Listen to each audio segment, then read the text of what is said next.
मुगलकालीन शासन व्यवस्था।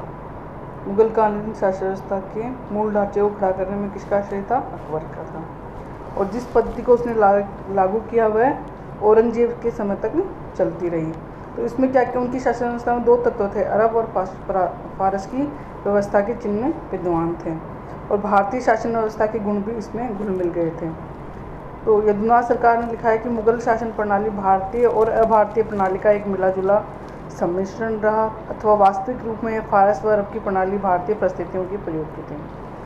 तो मुगलों ने भारत के बाहर किसी भी मुस्लिम शासक अथवा खलीफा की सत्ता के प्रति नाम मात्र की अधीनता स्वीकार नहीं की थी।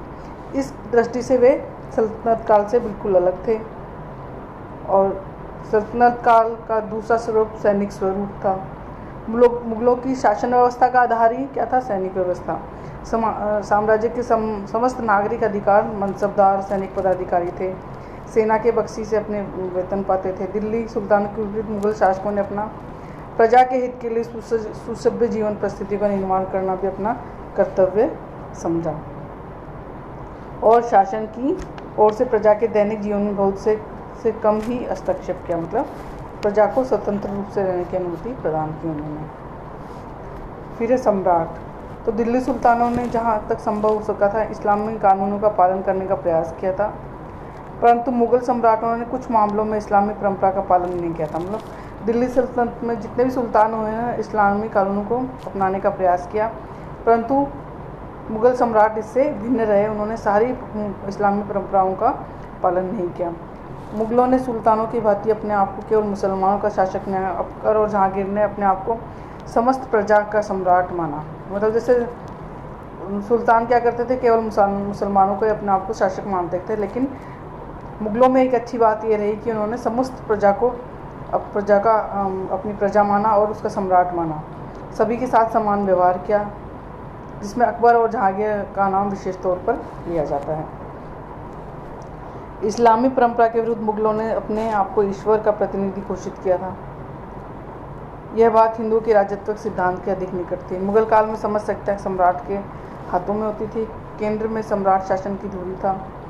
वो पूर्णतः निरंकुश शासक था। वह स्वेच्छाचारी अत्याचारी कहना उचित नहीं होगा, क्योंकि वह जन कल्याण की भावना भी रखता था। इसके लिए काफ़ी परिश्रम भी करते थे। अकबर से शाहजहाँ तक के मुगल बादशाहों ने प्रजाहित की भावना को सर्वोपरि रखा। तो स्वेच्छाचारी उदार शासक कहना उचित होगा। कानूनी दृष्टि से भी उनके अधिकारों पर किसी प्रकार की रुकावट नहीं थी। वे कुछ विशेष अधिकारों का उपयोग भी करते थे। साम्राज्य में प्रचलित सभी उपाधियों एवं राजकीय सम्मान का दाता केवल सम्राट ही होता था। प्रजा को झरोका दर्शन देने का अधिकार भी सीखा था। इस प्रकार तस्लीम कॉर्निश भी उसी के अधिकार होते थे। केवल वही नक्कारे का प्रयोग कर सकता था, उसके सिवाय अन्य कोई व्यक्ति हाथियों के दंगल का आयोजन नहीं कर सकता था। परंतु उसके अधिकारों पर कुछ अंकुश रहा होगा। अधिकांश मुगल सम्राट अपने मंत्रियों तथा बड़े बड़े सरदारों से सलाह लिया करते थे। उनके प्रभाव को भी ध्यान में रखकर कार्यवाही की जाती थी। दिल्ली के सुल्तानों ने अपने अमीरों को शक्ति कुचलकर शक्ति को बढ़ाने का प्रयास किया, परंतु मुगल सम्राटों ने इसके विपरीत अपने अमीरों को अधिक शक्तियाँ प्रदान की। तो मुख्य अधिकारी, सब पहले तो मुख्य अधिकारी कौन कौन से होते थे? सम्राट के अधीन कौन कौन से अधिकारी होते थे? तो मुगल सम्राट राजतंत्रीय सिद्धांतों के अनुसार मंत्री अपने सलाहकार रखते थे। इस संस्था को प्रतिपादन वजारत की संज्ञा दी जाती थी। आधुनिक मंत्री, जो कि समान कोई संस्था नहीं थी, उसे स्वीकार करना या नहीं करना किसी सम्राट की इच्छा पर रहता। मतलब कि वो सलाह दिया करते थे और उनकी सलाह को स्वीकार करें न करना, परामर्श को स्वीकार करना न करना सुल्तान पर निर्भर था। वास्तव में कुछ बादशाह उनके मंत्री व्यक्तित्व पर निर्भर करता था। बाबर से अकबर तक के समय में शासन व्यवस्था के 4 प्रमुख विभाग थे। आशीर्वादी लाल श्रीवास्तव के अनुसार अकबर काल में 2 वर्षों के लिए संख्या 5 हो गई, जबकि टोडरमल के मशरफी दीवान अर्थमंत्री बना दिया, लेकिन विशेष परिस्थिति में किया गया था। औरंगजेब के शासनकाल में इन मंत्रियों की संख्या बढ़कर 6 हो गई थी। इन मंत्रिमंडलीय विभाग के अतिरिक्त एक परामर्शदात्री समिति का उल्लेख भी किया जाता है। इसमें लगभग 20 सदस्य होते थे, जो कि पेचीदा पूर्ण मामले में अकबर से परामर्श लेता था। वजीर सैद्धांतिक रूप से वजीर शासन का प्रधान था। वह सभी राज की कार्यवाहियों के प्रति उत्तरदायी होता था।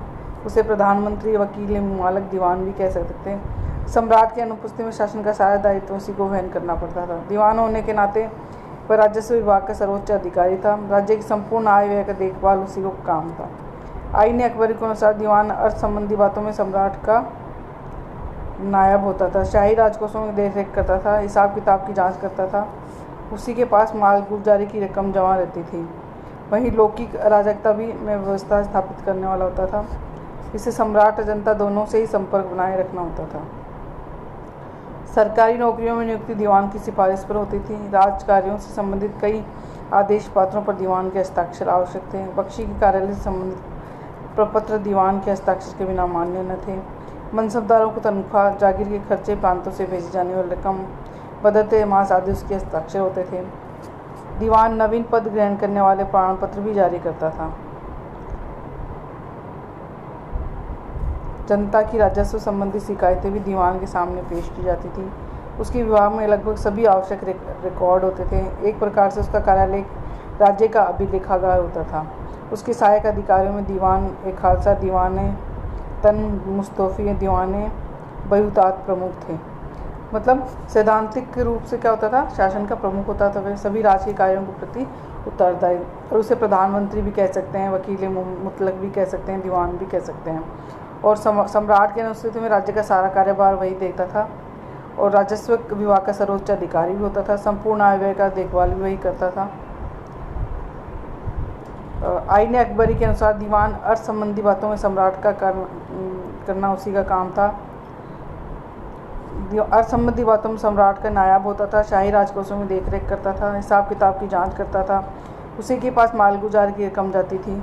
वही लौकिक अराजकता में व्यवस्था स्थापित करता था। सम्राट और जनता के बीच दोनों को संपर्क बनाए रखने का कार्य भी करता था और समस्त राजकार्यों के जो आदेश होते थे उन पर हस्ताक्षर करता था। मनसबदारों की तनख्वाह, जागीरों के खर्च, प्रांतों में भेजने हस्ताक्षर उसके बिना मान्य नहीं थे। तो इस प्रकार सर्वोच्च पद माना जाता था वजीर का। मीर बख्शी सेना विभाग का सर्वोच्च अधिकारी मीर बख्शी कहलाता था, परंतु वह सेना का प्रधान सेनापति नहीं होता था। उसकी नियुक्ति सम्राट द्वारा की जाती थी। इस पद का कार्य निश्चित नहीं था। प्रारंभ में मीर बख्शी का प्रमुख कार्य सैनिकों को भर्ती, दाग, हुलिया व सेना की व्यवस्था था, लेकिन बाद में इस पद के साथ अन्य जिम्मेदारियां भी जोड़ दी गई, जिससे एक पद के अधिकारी के लिए सैन्य योग्यता के साथ साथ प्रशासनिक योग्यता भी आवश्यक है। मतलब शुरू में सेना विभाग का सर्वोच्च अधिकारी होता था, जिसे मीर बख्शी कहा जाता था। वह सेना का प्रधान सेनापति नहीं होता था। उसकी नियुक्ति सम्राट द्वारा की जाती थी। इस पद का कार्य निश्चित नहीं था। प्रारंभ में प्रमुख कार्य क्या होते थे मीर बख्शी के, सैनिकों की भर्ती, दाग, हुलिया, सेना की व्यवस्था, लेकिन बाद में अन्य जिम्मेदारियां भी जोड़ दी, तो प्रशासनिक योग्यता भी होना जरूरी था मीर बख्शी में। और इस पद का अकबर के काल में समुचित विकास हुआ। हरिशंकर श्रीवास्तव ने बख्शी कार्य क्षेत्र दो भागों में, प्रथम कार्यालय संबंधी, द्वितीय दरबार संबंधी। प्रथम के अंतर्गत कई विभाग थे। प्रत्येक विभाग का निश्चित कार्य क्षेत्र था। मनसबदारों की नियुक्ति उनके मनसब के आधार पर उनकी संख्या, सेना, वेतन, जागीर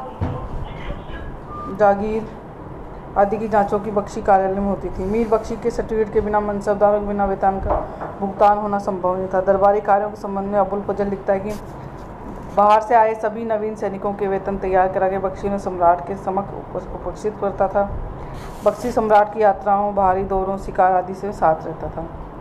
साथ ही उसके पड़ाव की देखरेख की व्यवस्था वही करता था। कभी कभी महत्वपूर्ण अभियानों में सेना के साथ भी भेजा जाता था। तो इस तरह से महत्वपूर्ण पद था ये भी। खाने सामान।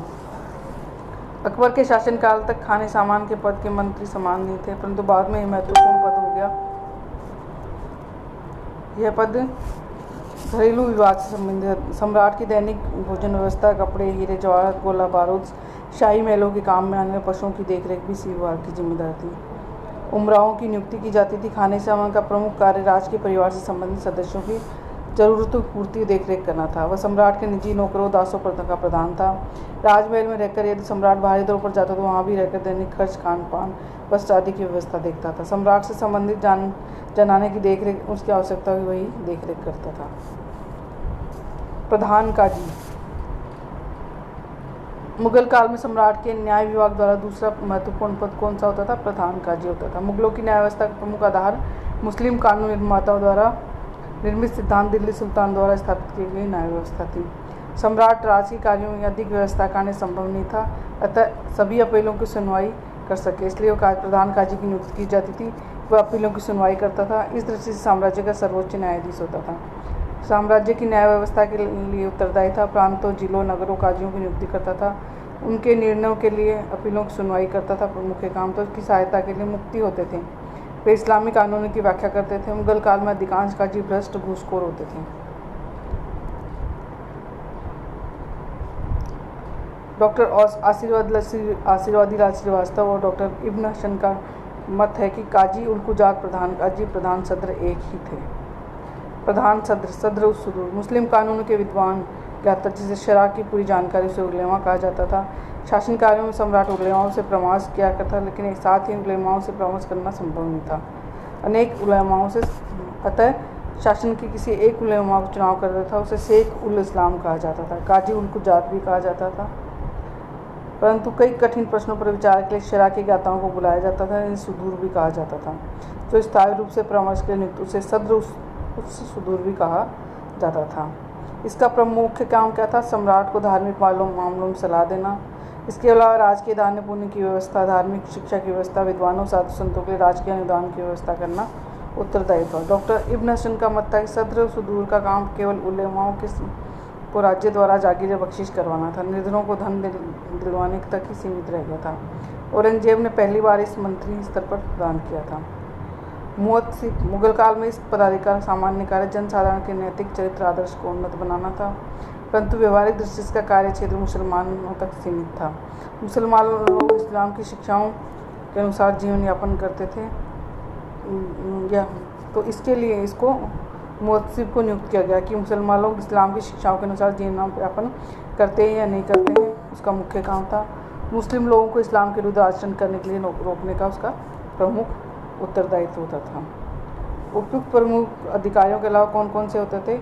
शासन से संबंधित, जिसमें बुआयताता, मीरा, दारोगा, डाक, चौकी आदि मुख्य कहे जा सकते हैं।